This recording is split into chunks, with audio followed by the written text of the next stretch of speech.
ओम शांति।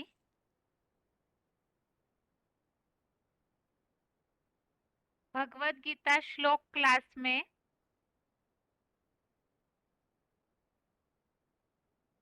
आज का श्लोक है 8वें अध्याय का 18वां और 19वां श्लोक। अध्याय 8 श्लोक नंबर 18 और श्लोक नंबर 19।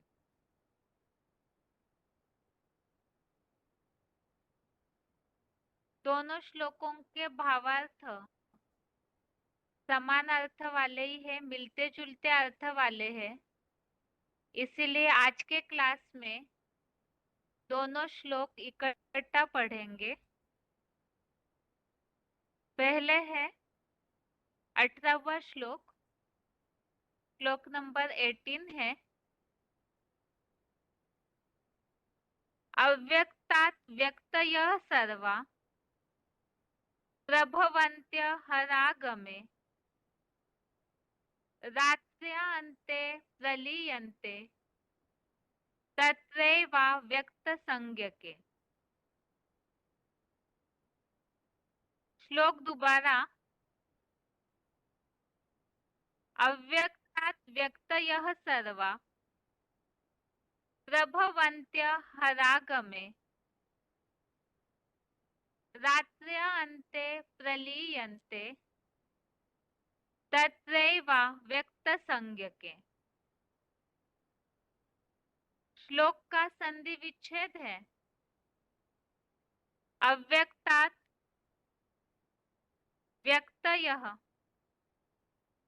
सर्वाः प्रभवन्ति अहरागमे रात्र्यान्ते प्रलीयन्ते तत्र एव अव्यक्तसंज्ञके। श्लोक का संधि विच्छेद दोबारा। अव्यक्तात् व्यक्तयः सर्वाः प्रभवन्ति अहरागमे रात्र्यान्ते प्रलीयन्ते तत्र एव अव्यक्तसंज्ञके। शब्दों के अर्थ है अहरागमे अर्थात दिन आने पर, अव्यक्तात् अर्थात अव्यक्त धाम से, सर्वा अर्थात सभी, व्यक्तयः अर्थात व्यक्त प्राणी, प्रभवन्ति अर्थात यहाँ आते हैं,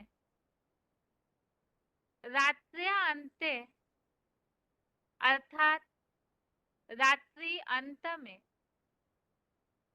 अव्यक्त संज्ञके अर्थात अव्यक्त धाम नामक, तत्रैव इसमें दो शब्द है, तत्र एव। तत्र अर्थात उस, एव अर्थात ही, तत्रैव अर्थात उसी में, प्रलीयन्ते अर्थात लीन हो जाते हैं।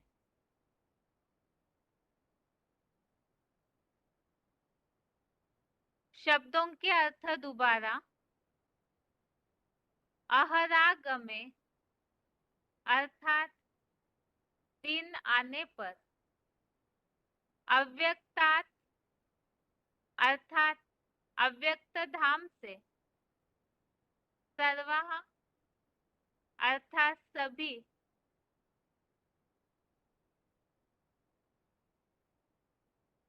व्यक्तयः अर्थात व्यक्त प्राणी प्रभवन्ति अर्थात यहाँ आते हैं। रात्र्यान्ते अर्थात रात्रि अंत में।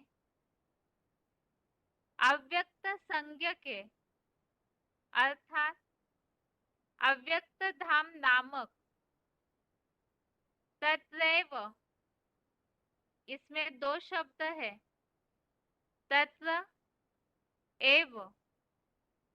तत्र अर्थात उस, एव अर्थात ही, तत्रैव अर्थात उस ही में।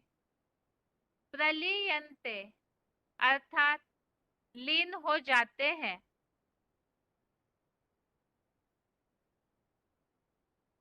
श्लोक का अर्थ है दिन आने पर अव्यक्त धाम से सभी व्यक्त प्राणी यहाँ आते हैं।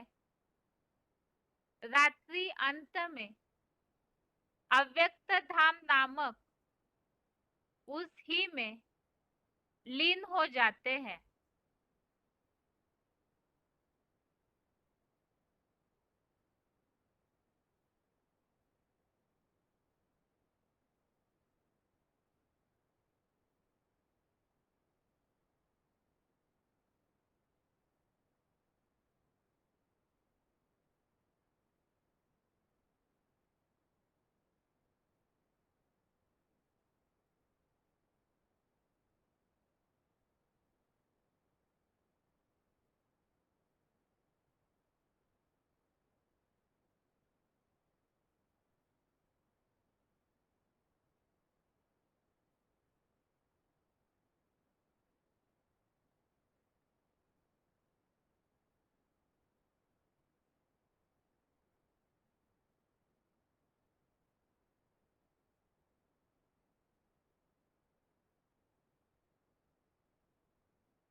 अठारहवें श्लोक का जैसे कि हमने अर्थ पढ़ा, इस श्लोक में जो बात आई हुई है कि दिन आने पर अव्यक्त धाम से प्राणी यहाँ अर्थात सृष्टि में आते हैं और रात्रि अंत में अव्यक्त धाम नामक उसी में लीन हो जाते हैं। तो यह रात्रि और दिन इस संबंधित इसके पहले अर्थात 17वें श्लोक में जो उल्लेख हमने देखा है, जो श्लोक सृष्टि की आयु संबंधित था, सृष्टि की आयु 5000 वर्ष की है और जिसमें इस बात को हमने समझा था सतयुग और त्रेता युग अर्थात स्वर्ग अर्थात 2500 वर्ष का दिन है और द्वापर युग और कलयुग ये 2500 वर्ष की रात है। तो आज के श्लोक में इसी बात को यह स्पष्ट किया है कि यह स्वर्ग में आत्माओं का आना कब होता है, वो परम धाम वापिस कब जाते हैं और फिर नरक में क्या होता है। तो इन सब बातों को यहाँ उल्लेख किया है। एक बार श्लोक का क्लैरिफिकेशन सहित अर्थ पढ़ते हैं। शूटिंग में ही ब्रह्मा का स्वर्गीय दिन आने पर निराकारी अव्यक्त धाम आत्मलोक से सभी व्यक्त प्राणी नंबरवार यहाँ सृष्टि में आते हैं। फिर ब्रह्मा की अज्ञान अंधकार की रात्रि में, रात्रि अंत में अव्यक्त धाम नामक उसी परम धाम में नंबरवार 7 अरब की संख्या में लीन हो जाते हैं। तो यहाँ इस बात को स्पष्ट किया है श्लोक में कि ब्रह्मा का स्वर्गीय दिन आने पर निराकारी अव्यक्त धाम उसे ही आत्मलोक कहा है, वहां से सभी प्राणी नंबरवार इस सृष्टि पर आते हैं और फिर ब्रह्मा की अज्ञान अंधकार की रात्रि के अंत में, रात्रि अर्थात द्वापर कलयुग रूपी नरक, और अति की रात्रि होती है कलयुग अंत में। तो उस कलयुग के अंत में अर्थात महाविनाश के बाद सारे प्राणी अव्यक्त धाम नामक अर्थात जिसे आत्मलोक कहा है, उस अव्यक्त धाम में अर्थात परम धाम में नंबरवार 7 अरब की संख्या में लीन हो जाते हैं। तो ये 7 अरब की संख्या अर्थात ही 700 करोड़ जो भी आत्माओं की संख्या है, तो सारे ही परम धाम में लीन होते हैं, अर्थात सारे ही परम धाम वापिस चले जाते हैं। यहाँ नीचे अव्यक्त धाम या अव्यक्त परम धाम संबंधित आत्माओं के आने जाने संबंधित नीचे फुटनोट लिखा हुआ है। यह अव्यक्त परम धाम सर्व सामान्य निराकारी अनुरूप आत्माओं व निराकार परमपिता शिव का भी अपना सामान्य घर है, जहां से आकर ये सभी पार्टधारी संसारी सृष्टि रंगमंच पर जन्म जन्म शरीर रूपी वस्त्र बदल बदल खेलते हैं। वैसे तो जनसाधारण में ये एक प्रश्न हमेशा रहता है कि आखिर मनुष्यों की शुरुआत कहाँ से हुई, मनुष्यों का अंत कब होता है, ये सृष्टि कब तक चलती है।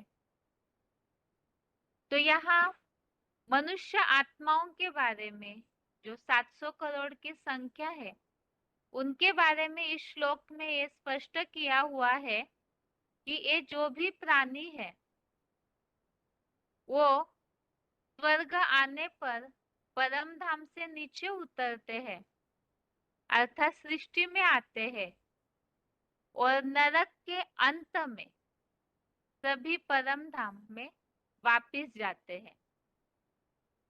तो यहाँ फुटनोट में नीचे ये बात लिखी हुई है कि यह परम धाम निराकारी अनुरूप आत्माओं का और परमपिता शिव का भी घर है, जहां से सभी प्राणी जो पार्टधारी है, जैसे कि शेक्सपियर ने भी ये बात बताई है, ये सृष्टि एक रंगमंच है और यहाँ सभी एक्टर्स है।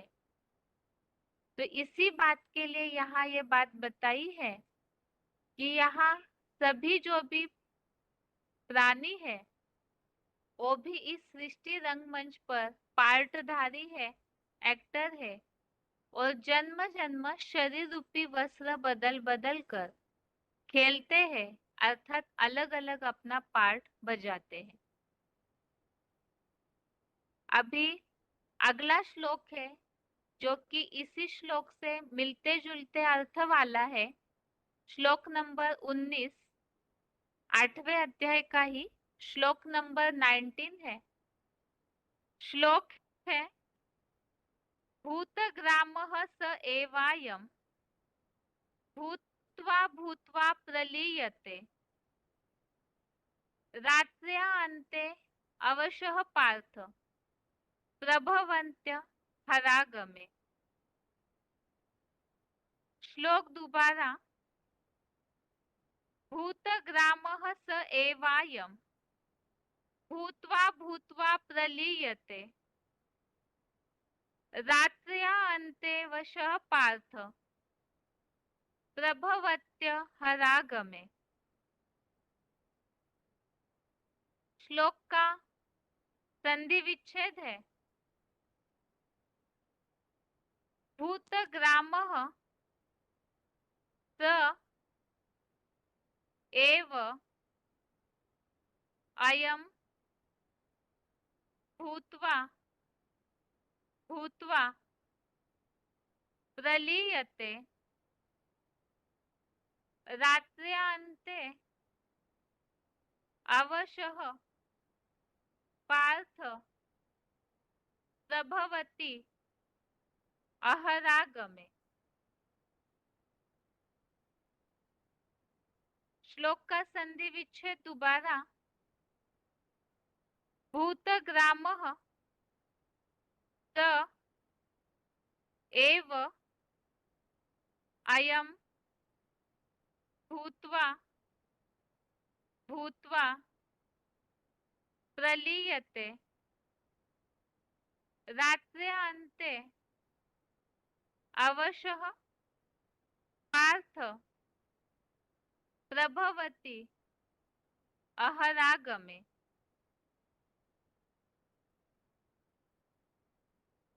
शब्दों के अर्थ है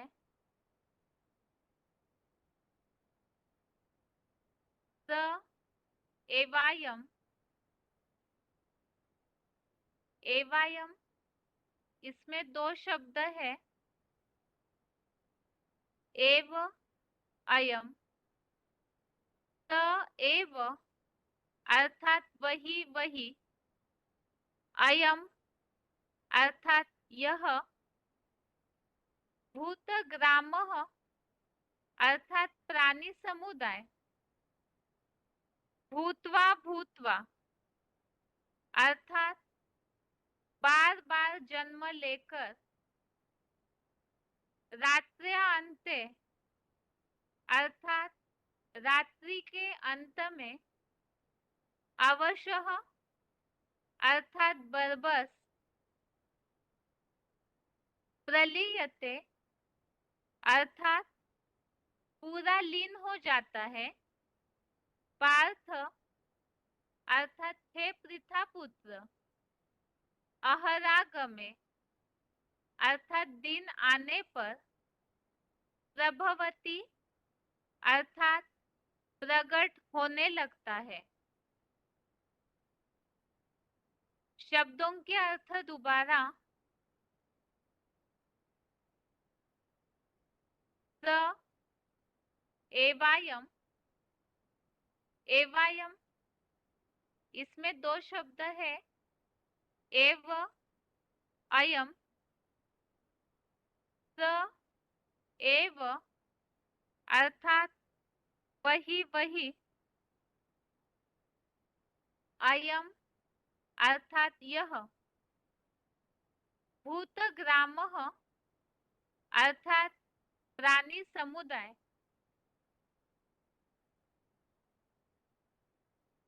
भूत्वा भूत्वा अर्थात बार बार जन्म लेकर।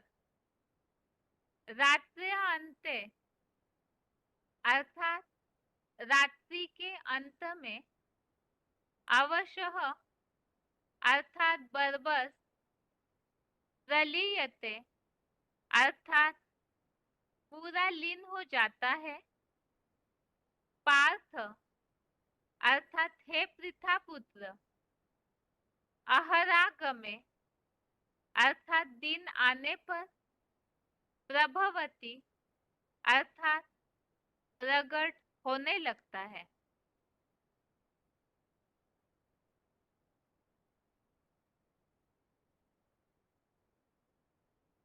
श्लोक का अर्थ है वही वही यह प्राणी समुदाय। बार बार जन्म लेकर रात्रि के अंत में बरबस पूरा लीन हो जाता है। हे पृथा पुत्र, दिन आने पर प्रगट होने लगता है। तो श्लोक में ये बात बताई है। वही यह प्राणी समुदाय बार बार जन्म लेकर, जैसे कि अभी 18वें श्लोक में हमने इस बात को देखा कि सृष्टि रूपी रंगमंच पर जन्म जन्म शरीर रूपी वस्त्र बदल कर ये जो मानवीय प्राणी है, मनुष्य आत्माएं है, और जन्म मरण के चक्र में आते आते अलग अलग शरीर रूपी वस्त्र धारण करके इस सृष्टि पर जन्म लेते हैं। रात्रि के अंत में, अर्थात जब कलयुगांत या नरक का अंत होता है, अज्ञान अंधकार की नरक रूपी रात्रि के अंत में बरबस ही, अर्थात ही वो ड्रामा में उनके नूंद है, या ये जो जैसे इसके पहले के श्लोकों में भी हमने इस बात को देखा था, पुनः आवर्तन आवर्तन होता है, तो ये नूंदा हुआ है। इस अनुसार बरबसी न चाहते हुए भी उन्हें स्वभावता ही लीन हो जाते हैं। तो रात्रि के अंत में बरबस पूरा लीन हो जाते हैं और फिर से दिन आने पर प्रकट होने लगते हैं। तो ये सारा ही प्राणी समुदाय, जो कि ऊपर श्लोक में उल्लेख देखा हमने कि 7 अरब की संख्या में, यहाँ एक साथ तो सभी सृष्टि पर न उतरते हैं, नंबरवार जैसे जैसे जिनका नूंदा हुआ है आवर्तन का समय, उसी अनुसार वो सृष्टि पर जन्म मरण के चक्र में आते हैं और फिर रात्रि के अंत में लीन हो जाते हैं। श्लोक का क्लैरिफिकेशन सहित अर्थ है, वही यह मानवीय प्राणी समुदाय चतुर्युगी में नंबरवार बार बार जन्म लेकर यहाँ सृष्टि से चतुर्मुखी ब्रह्मा की रात्रि के प्रलय अंत में बरबस अव्यक्त धाम में पूरा लीन हो जाता है। और हे पृथा पुत्र, 16 कला का सतयुगी स्वर्गीय दिन आने पर नंबरवार प्रकट होने लगता है।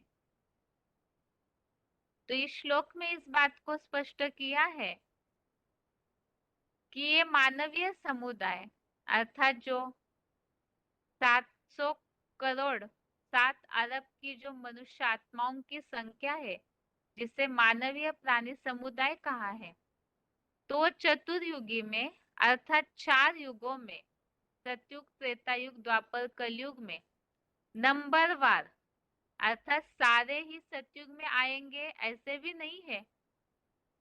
तो सतयुग से आत्माओं का परम धाम से उतरना शुरू हो जाता है, तो नंबरवार नीचे उतरते हैं और नीचे उतरने के बाद जन्म मरण के चक्र में उलझ जाते हैं।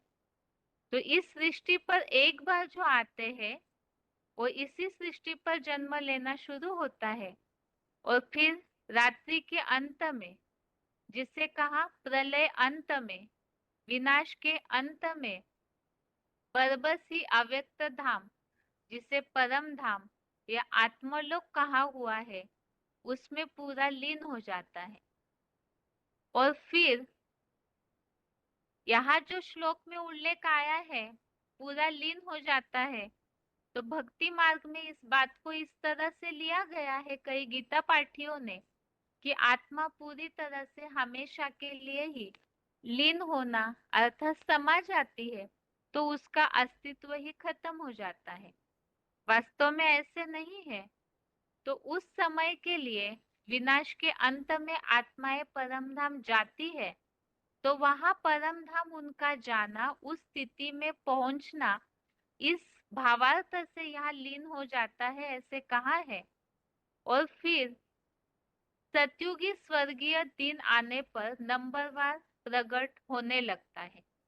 तो इसी श्लोक में इस बात को, आत्माओं की इस गति को, कि आत्माओं का अस्तित्व पूरी तरह नष्ट नहीं होता, हमेशा के लिए अस्तित्व खत्म नहीं होता है, ये श्लोक में ही स्पष्ट किया है कि फिर से दिन आने पर अहरागमे प्रभवती, अर्थात दिन आने पर फिर से नंबरवार प्रकट होने लगता है, अर्थात इस सृष्टि पर उनका फिर से पाठ शुरू होता है और जन्म मरण के चक्र में आते रहते हैं।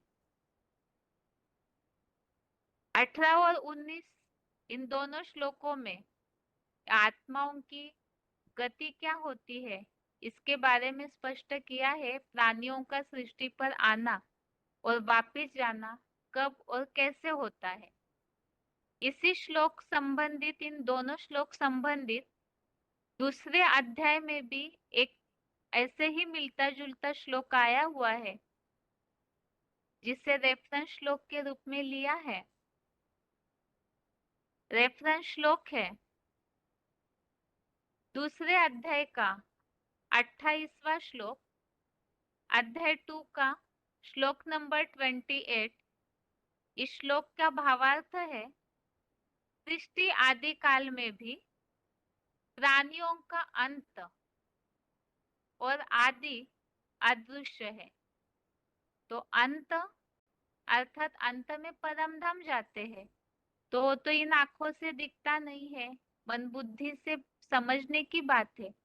और आदि भी अदृश्य है, अर्थात एकदम शुरुआत में भी वो परम धाम वासी ही होती आत्माएं।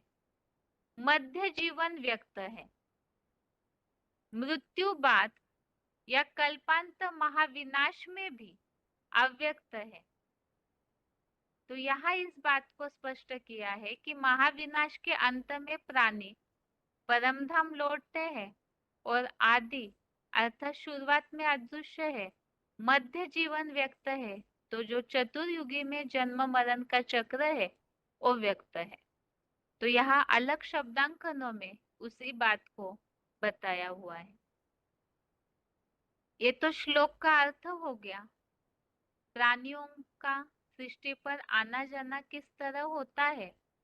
रात्रि अंत में बरबस ही उस अव्यक्त धाम में लीन होते हैं। लीन होना अर्थात अस्तित्व खत्म होना ऐसी बात नहीं है, बल्कि परम धाम जाते हैं और फिर स्वर्गीय दिन आने पर सत्युग की शुरुआत से नंबरवार उतरना शुरू होता है। श्लोक का उच्चारण सुनते हैं, उसके बाद श्लोक संबंधित पॉइंट्स। अव्यक्ताद्यक्तय सर्वा प्रभवन्त्य हरागमे रात्र्यागमे प्रलीयन्ते तत्रैवाव्यक्तसंज्ञके। शूटिंग में भी ब्रह्मा का स्वर्गीय दिन आने पर निराकारी अव्यक्त धाम आत्मलोक से सभी व्यक्त प्राणी नंबरवार यहाँ सृष्टि में आते हैं। फिर ब्रह्मा की अज्ञानांधकार की रात्रियंत में अव्यक्त धाम नामक उस ही परम धाम में नंबरवार 7 अरब की संख्या में लीन हो जाते हैं। यह अव्यक्त परम धाम सर्वसामान्य निराकारी अनुरूप आत्माओं व निराकार परमपिता शिव का भी अपना सामान्य घर है, जहाँ से आकर ये सभी पाठधारी संसारी सृष्टि रंग मंच पर जन्म जन्म शरीर रूपी वस्त्र बदल बदल खेलते हैं।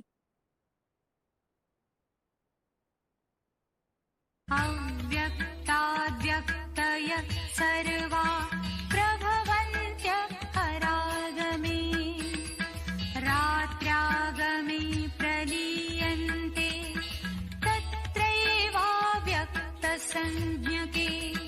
शूटिंग में भी ब्रह्मा का स्वर्गीय दिन आने पर निराकारी अव्यक्त धाम आत्मलोक से सभी व्यक्त प्राणी नंबरवार यहाँ सृष्टि में आते हैं। फिर ब्रह्मा की अज्ञानांधकार की रात्रियंत में अव्यक्त धाम नामक उस ही परम धाम में नंबरवार 7 अरब की संख्या में लीन हो जाते हैं। यह अव्यक्त परमधाम सर्वसामान्य निराकारी अनुरूप आत्माओं व निराकार परमपिता शिव का भी अपना सामान्य घर है, जहाँ से आकर ये सभी पाठधारी संसारी सृष्टि रंग मंच पर जन्म जन्म शरीर रूपी वस्त्र बदल बदल खेलते हैं।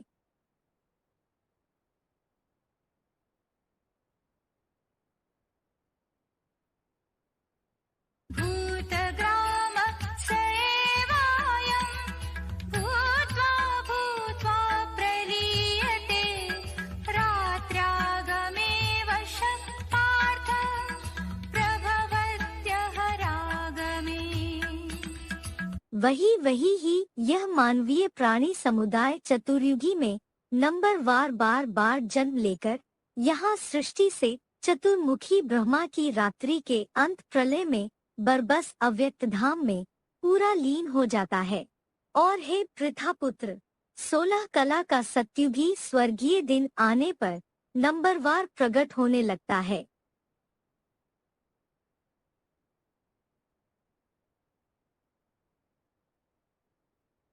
भूतग्राम सेवायं भूत्वा भूत्वा प्रलीयते रात्र्यागमे वशः पार्थ प्रभवत्यः रागमे।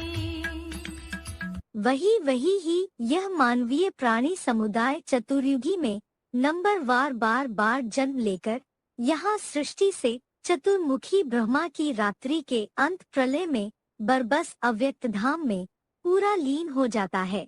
और हे पृथापुत्र, 16 कला का सत्युगी स्वर्गीय दिन आने पर नंबरवार प्रकट होने लगता है।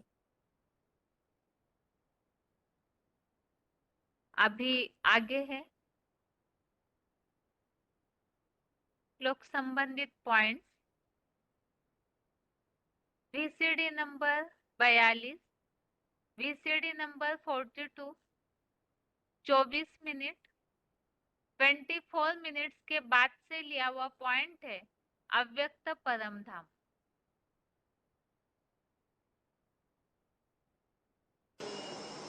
अभी नारा तो बहुत से धर्म देते हैं, भक्ति मार्ग के बहुत से संप्रदाय हैं जो दीवारों पे लिखाई देते हैं, कलयुग जाने वाला है, सतयुग आने वाला है,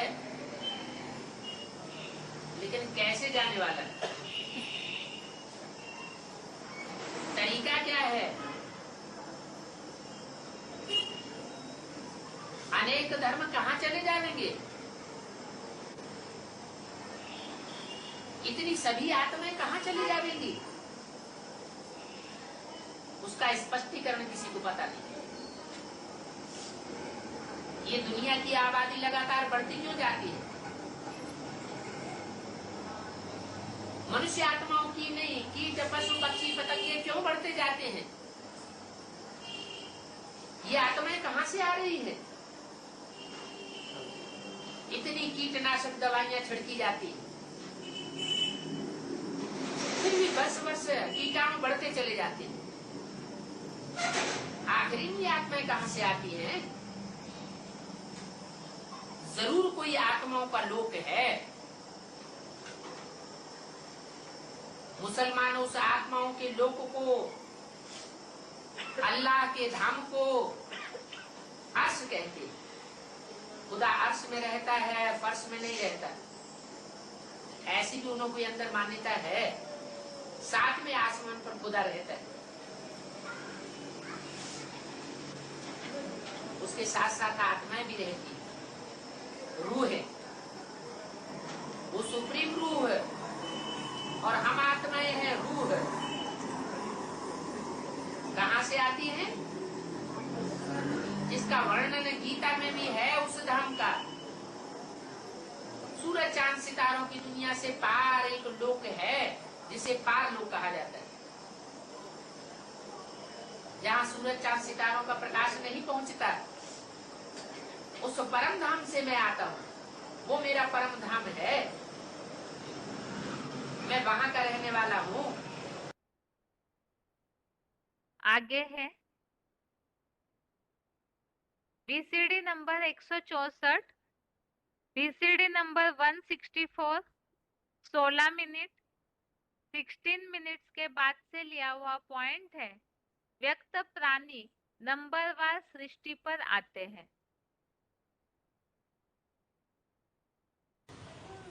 कि तुम सब ज्योति बिंदु बिंदु बिंदु आत्माएं हो। मैं तुम निराकार बिंदु बिंदु आत्माओं का बाप हूं। तुम सब परम धाम के वासी हो। जब सृष्टि का विनाश होता है तो सब आत्माएं शरीर छोड़ करके पारलोक को वापस जाती है,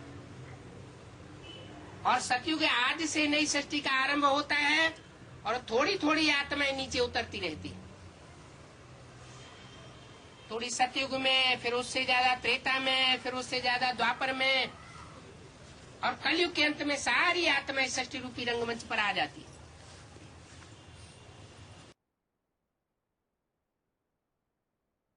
आगे है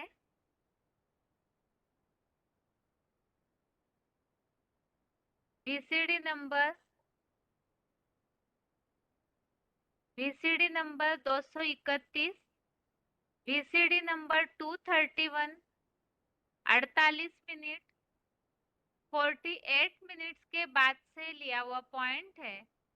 परम धाम में 7 अरब की संख्या में लीन हो जाते हैं।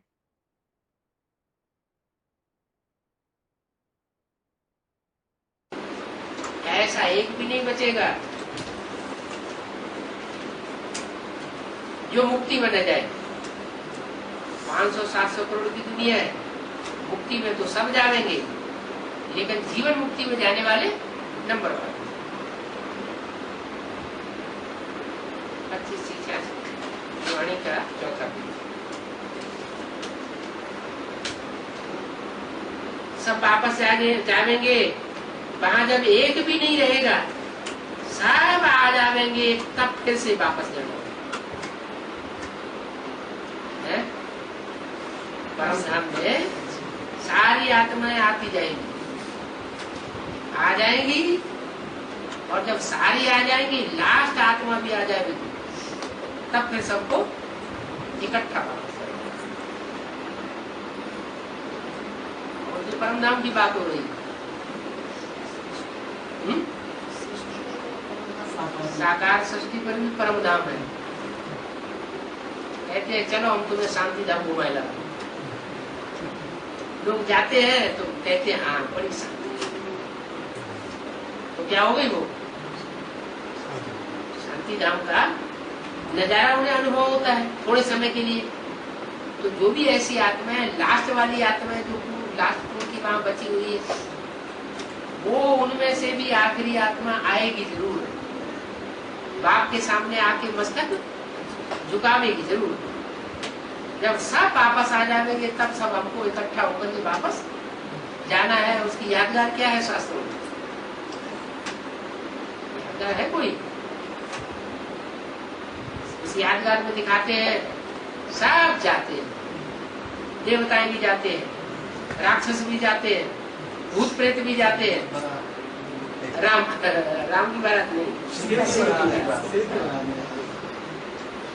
इसलिए कहा जाता है साजन और सजनी की बारात। आगे है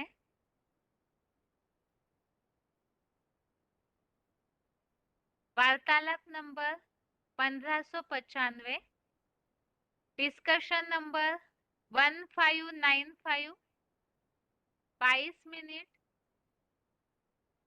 22 मिनट्स के बाद से लिया हुआ पॉइंट है। परम धाम में 7 अरब की संख्या में पूरा लीन हो जाते हैं।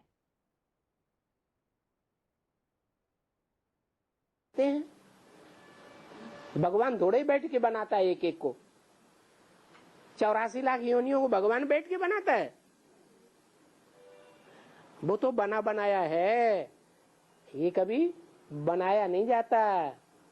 ये अविनाशी ड्रामा है, ये सारी सृष्टि अविनाशी है, इसका विनाश नहीं होता। हाँ, आत्माएं, ये पेड़ पौधे, ये पशु पक्षी, इनकी आत्माएं विलीन हो जाती हैं परम धाम में, अव्यक्त हो जाती हैं, इन आंखों से व्यक्त में देखने में नहीं आती हैं।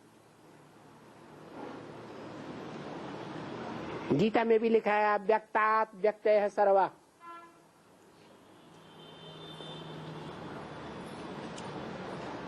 रात्रागे में प्रलीयन्ते।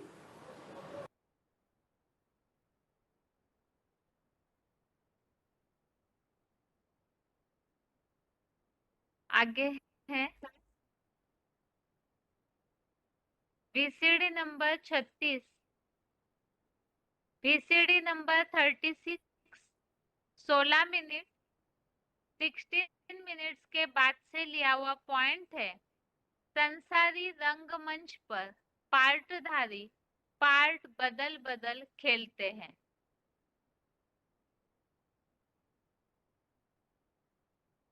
ये सृष्टि एक रंगमंच है, इसमें तुम 84 के चक्र में आते हो, मैं नहीं आता हूँ। 84 के चक्र में जब तुम आते हो तो 84 जन्मों में 84 कपड़े बदलते हो। कपड़ा माना शरीर, ये शरीर आत्मा का कपड़ा है, वस्त्र है, जिसके लिए गीता में भी बताया है वासांसि जीर्णानि यथा विहाय। तो 84 जन्मों में मनुष्य आत्मा 84 जन्म लेती है ज्यादा से ज्यादा, और 84 के चक्र में आते आते शरीर बदलती जाती है। तो हम आत्मा एक्टर्स के मुआफिक हैं, इस रंगमंच पर आकर के एक्ट करते हैं। कभी देवता का पार्ट बजाते हैं, कभी मनुष्य का पार्ट बजाते हैं, और अभी कलयुग के अंत में आकर के सब एक दूसरे को दुख देने वाले राक्षसी का पार्ट बजाते हैं। आगे है वार्तालाप number 1745, discussion number 1745, 40 minute 40 minutes के बाद से लिया हुआ पॉइंट है। वही प्राणी समुदाय बार बार जन्म लेकर रात्रि अंत में लीन हो जाते हैं। पूर्व जन्म का हिसाब बदलने का कोई मतलब ही नहीं है। आत्मा में 5000 वर्ष का पार्ट भरा हुआ है, एक एक सेकंड, एक एक दिन का पार्ट भरा हुआ है। तो बदलने का सवाल कहाँ पैदा होता है? अगर कोई गलत चीज है उसको बदला जा सकता है? आत्मा में 5000 वर्ष का पार्ट भरा हुआ है, उसका अगर कोई गलत है तो उसको क्या बदला जा सकता है? नहीं, जो भरा हुआ है वो ही बजेगा। कल्प कल्प लगी प्रभु अवतारा, रामायण में तुलसीदास ने लिखा है क्या, हर कल्प में जब त्रेता युग आता है तो राम का जन्म होता है, अयोध्या में ही होता है। हाँ, भूत ग्रामम सएवायम भूत्वा भूत्वा प्रलीयते। वो प्राणियों का समुदाय, वही प्राणियों का समुदाय जो कल्प पहले था, वो ही बार बार जन्म लेता है इस सृष्टि पर। बार बार जन्म लेकर के बार बार कल्प के अंत में शरीर छोड़ता है। इस तरह से ये श्लोक संबंधित पॉइंट्स हैं। जो श्लोक का अर्थ हमने समझा है, सृष्टि पर जो भी मनुष्य आत्माएं हैं सतयुग की शुरुआत में आते हैं और फिर कलयुग अंत में, महाविनाश के अंत में फिर अव्यक्त धाम में अर्थात परम धाम में वापिस जाते हैं।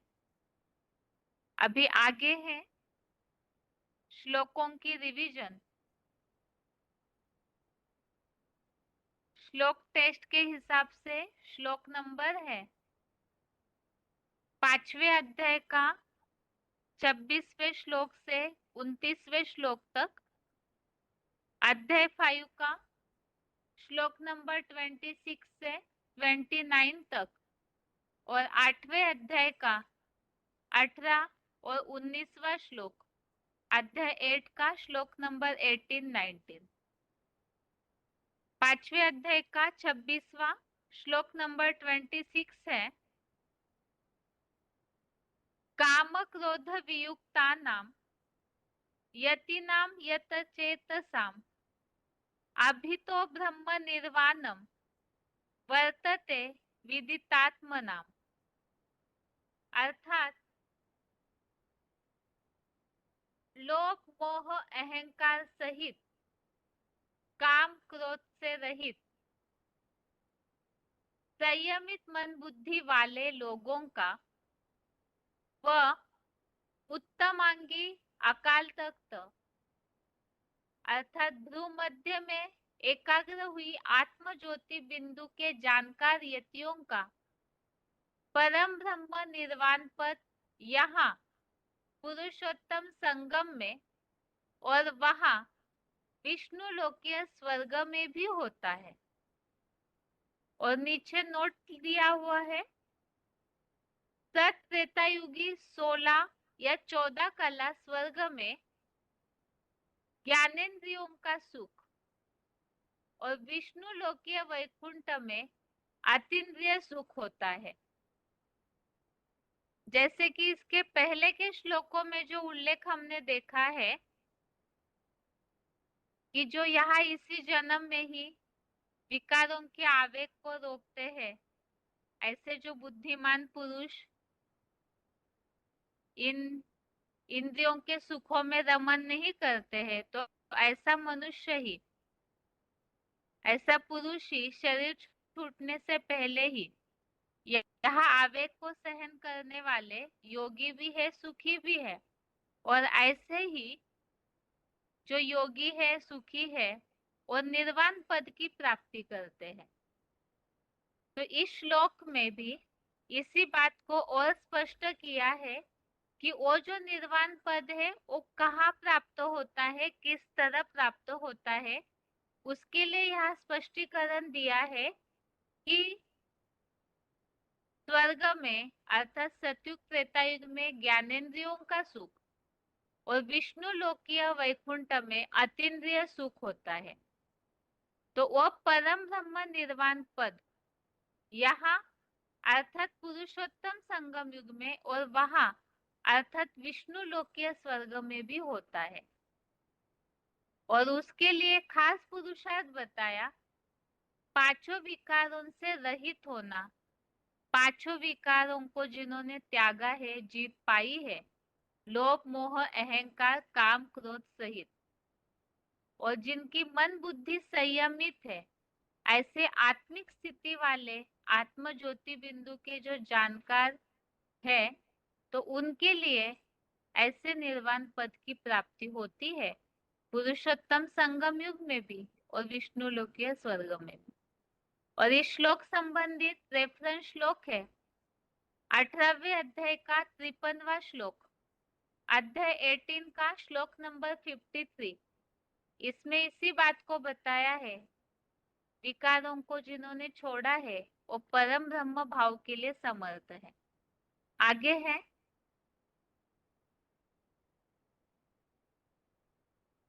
5वें अध्याय का 27 और 28वां श्लोक श्लोक नंबर 27-28 श्लोक है स्पर्शान कृत्वा बहिर्बाह्यान् चक्षुचैवान्तरे भ्रुवो प्राणापानो समो कृत्वा नासाभ्यंतरचारिणो। 28 श्लोक है यतेन्द्रिय मनोबुद्धिर मुनिर्मोक्ष परायणः विगतेच्छा भय क्रोधो यह सदा मुक्त एव सः। अर्थात बाहर के इंद्रिय भोगों को चित्त से बाहर ही करके आत्म बिंदु नेत्र को भ्रुकुटी में तुंगा सांगी या श्वास प्रश्वास की वृत्ति से नासिका के अंदर भीतर संचारित मन में चलने वाले शुद्ध या अशुद्ध संकल्प रूप प्राण या अपान वायु को समानता में रखकर वशीभूत इंद्रियों की मन बुद्धि वाला दुखों की दुनिया से दूर मुक्ति के आश्रित हुआ, ऐसा इच्छा भय व क्रोधहीन जो मननशील मुनि है वह सदा मुक्त ही है। तो यहाँ पर एक तो याद की विधि बताई हुई है, जहाँ निर्वाण पद की प्राप्ति की बात चल रही है, तो उसी के लिए ही यहाँ किस तरह से मन बुद्धि को एकाग्र करना है, जो पहले श्लोक में उल्लेख आया हुआ है आत्म बिंदु की बात का, तो उसी के लिए यहाँ स्पष्टीकरण दिया हुआ है कि किस तरह से एकाग्र होना है। और एकाग्र जो ऐसे होते हैं, इंद्रिय भोगों को चित्त से बाहर करना अर्थात विकारों को त्यागना, आत्म बिंदु नेत्र को भ्रुकुटी में अर्थात भ्रुकुटी के बीच एकाग्रता धारण करना, उस आधार से श्वास प्रश्वास की प्रक्रिया पर नियंत्रण, और इसे के लिए ही बताया शुद्ध और अशुद्ध संकल्प जो प्राण अपान वायु बताया है उसे भी समानता में रखकर अर्थात नियंत्रण करना, और इस तरह से जो वशीभूत कर लेता है इंद्रियों को और मन बुद्धि को, तो उनके लिए बताया कि ऐसा जो मननशील मुनि है वो सदा मुक्त है। आगे है इसी श्लोक संबंधित रेफरेंस श्लोक, श्लोक नंबर 27-28 संबंधित रेफरेंस श्लोक 8वें अध्याय का 9वां 10वां और 12वां श्लोक, अध्याय 8 का श्लोक नंबर 9, 10 और श्लोक नंबर 12। तो यहाँ इन श्लोकों में जो उल्लेख आया हुआ है, भ्रुकुटी के बीच भ्रू मध्य में ही प्राण रूप आत्मा को अच्छे से स्थिर करके, और श्लोक नंबर 12 में भी इसी तरह से ही एकाग्रता की बात आई हुई है, मन को अंतःकरण में रोकना, इंद्रिय द्वारों को वश करने की बात। आगे है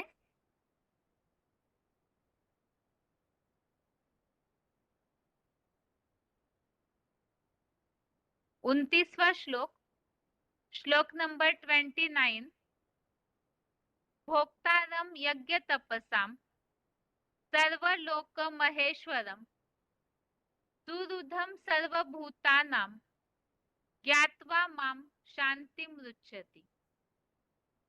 अर्थात यज्ञ सेवाओं और आत्मस्मृति की तपस्या के आत्म सुख भोक्ता को सब प्राणियों में विश्वामित्र रूप मुझ समान बने जगत पिता को सुख दुख शांति रूप त्रिलोकीनाथ को जानकर शांति को पाता है। अमूर्त शिव तो सिर्फ अंडे मिसल ब्रह्मांड का मालिक है। तो इस श्लोक में इस बात का उल्लेख आया हुआ है शांति प्राप्ति के लिए, जो पहले के श्लोकों में निर्वाण पद की बात का उल्लेख आया हुआ है।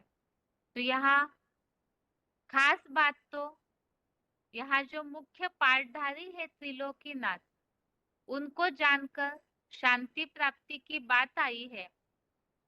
और नीचे फुटनोट दिया हुआ है, एकमात्र मूर्तिमान साकारी शंकर महादेव जगत पिता का ही नाम शिव सुप्रीम सोल के साथ जोड़ा जाता है, और किसी देवता राक्षस मनुष्य प्राणी आदि का नाम सदा पर्दे के पीछे अदृश्य पाठधारी मैनेजिंग डायरेक्टर शिव निराकार के बाद और साथ नहीं जोड़ा जाता। इसीलिए मूर्तिमान शंकर साकारी होने से सुख दुख शांति धाम तीनों का त्रिलोकीनाथ है। तो यहाँ इस बात का उल्लेख किया हुआ है कि जो त्रिलोकीनाथ है वो शंकर जो महादेव है उनके लिए बताया है। तो वो जिस तरह से अपनी अवस्था बना लेते हैं तो वही त्रिलोकीनाथ है। और परमपिता शिव तो केवल ब्रह्मांड के मालिक है। ये 5वें अध्याय के श्लोकों की पूरी रिवीजन हो गई है, अर्थात 5वां अध्याय आज के रिवीजन के श्लोक के साथ पूरा हुआ है। बाकी अगले हफ्ते से 4थे अध्याय के श्लोकों की रिवीजन होगी। और अभी आगे है आज का श्लोक।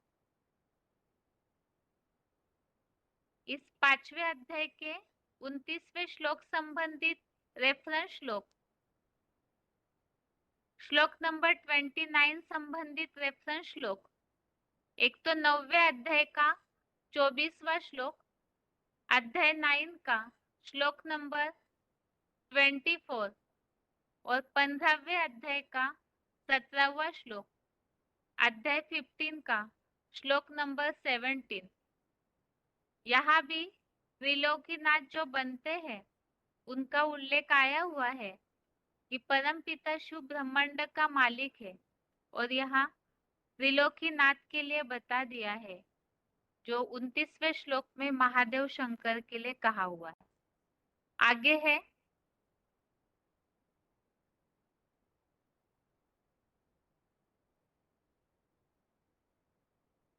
इसी 29 श्लोक संबंधित रेफरेंस श्लोक है।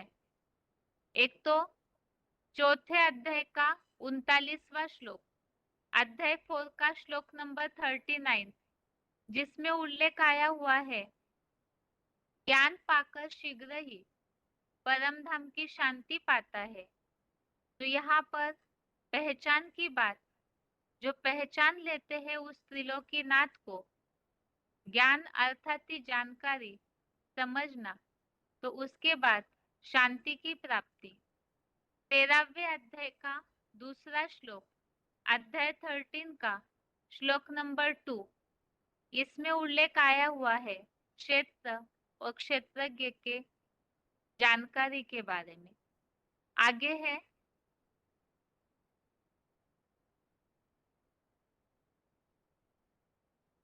आज का श्लोक 8वें अध्याय का 18वां और 19वां श्लोक, अध्याय 8 का श्लोक नंबर 18, 19। श्लोक है अव्यक्तात् व्यक्तयः सर्वा प्रभवन्त्य हरागमे रात्र्यान्ते प्रलीयन्ते तत्रैवा व्यक्त संज्ञके। अर्थात शूटिंग में ही ब्रह्मा का स्वर्गीय दिन आने पर निराकारी अव्यक्त धाम आत्मलोक से सभी व्यक्त प्राणी नंबरवार यहाँ सृष्टि में आते हैं। फिर ब्रह्मा की अज्ञान अंधकार की रात्रि अंत में अव्यक्त धाम नामक उसी परम धाम में नंबरवार 7 अरब की संख्या में लीन हो जाते हैं। नीचे फुटनोट दिया है, यह अव्यक्त परम धाम सर्वसामान्य निराकारी अनुरूप आत्माओं व निराकार परम पिता शिव का भी अपना सामान्य घर है, जहाँ से आकर ये सभी पाठधारी संसारी सृष्टि रंगमंच पर जन्म जन्म शरीर रूपी वस्त्र बदल बदल खेलते हैं। और 19वां श्लोक है श्लोक नंबर 19, भूतग्रामः स एवायम् भूत्वा भूत्वा प्रलीयते रात्र्या अन्ते अवशः पार्थ प्रभवत्य हरागमे।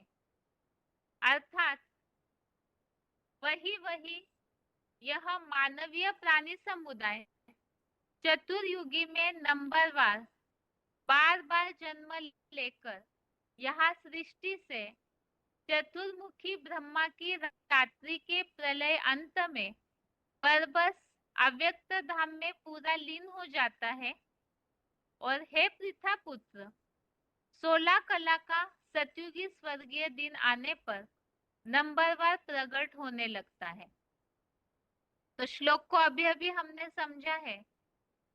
इन दोनों श्लोकों में मुख्य बात यही है, एक तो आत्माएं प्रलय अंत में अर्थात नरक की अज्ञान अंधकार की रात्रि के अंत में परम धाम वापिस जाते हैं। जितनी भी मनुष्य आत्माएं 700 करोड़ वो सब परम धाम वापिस जाते हैं और सतयुग रूपी सवेरा अर्थात दिन शुरू होने पर उस परम धाम से नीचे उतरते हैं। नंबरवार इस सृष्टि पर मनुष्य आत्माओं का आना शुरू होता है। परम धाम को ही यहाँ और शब्द बताए, एक तो अव्यक्त धाम और आत्मलोक भी। और ये अव्यक्त धाम आत्मलोक आत्माओं का भी लोक है और परम पिता शिव का भी अपना घर है। वहां से इस सृष्टि पर उतरने के बाद एक बार आत्माओं का यहाँ ही जन्म का चक्र शुरू हो जाता है। तो इस रंगमंच पर और शरीर रूपी वस्त्र बदलकर अलग अलग एक्ट करते हैं, अपना पार्ट बजाते हैं। तो सृष्टि पर प्राणियों का आने जाने का जो क्रम है, जो गति है, उसके बारे में इस श्लोक में स्पष्टीकरण दिया है। और इस श्लोक संबंधित रेफरेंस श्लोक हमने देखा था जो इसी श्लोक से मिलता जुलता है। दूसरे अध्याय का 28वां श्लोक, अध्याय 2 का श्लोक नंबर 28। इस तरह से इस श्लोक टेस्ट के लिए श्लोकों की रिवीजन पूरी हुई है। श्लोक नंबर एक बार फिर से 5वें अध्याय का 26वें श्लोक से 29वें श्लोक तक, अध्याय 5 का श्लोक नंबर 26 से 29 तक और 8वें अध्याय का 18 और 19वां श्लोक, अध्याय 8 का श्लोक नंबर 18, 19। इस तरह से आज के लिए गीता क्लास यहाँ तक ही। ओम शांति।